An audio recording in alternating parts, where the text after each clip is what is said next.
Neçə dənə qız dünyaya gələndən sonra dadam yol gözlürdü ki, oğlu ola. Amma mənlə qız oldu. Dadamla təsmim tutdu, məni o yerlərə apara ki, fəqət oğlanlar gedə bilərdi.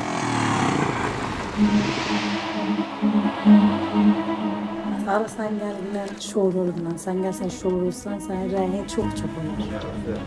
Olmaz, cür gelmez bizim. Ağsakkallarımız canan kalkı derle təsmin deyirəm dola.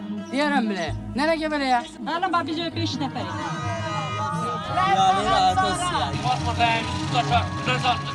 Hocam mənə zəyin burada məhvub səhərə şour şey. Kənd cavanlarına tayfa tükənli.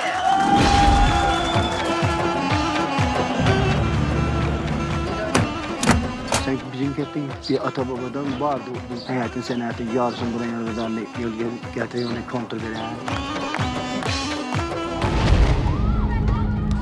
این شما خودتون رو در این حد ببینید که میخواید دکتر بشید، میخواید معلم بشید، میخواید مهندس بشید. حاضرین همتون دیگه؟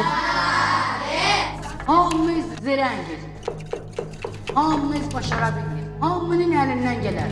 Anlaşa bu gibi bağlaq o.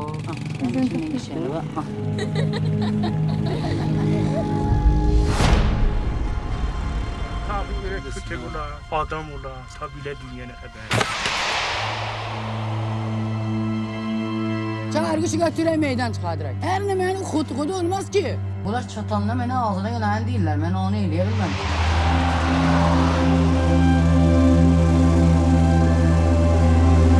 Mücərrən namı gəlib sənə dadgahdan. Mücərrən Səmiyə əlindən şikayət edeyim. Bunlar mənim hüviyyətimi zirə sual aparıb. O zat ki, döyləm, istirlər olam. Ola istirlər, mənə təğyir verirlər. Mən istəm səni bəhr olam. Ya. Vallahi.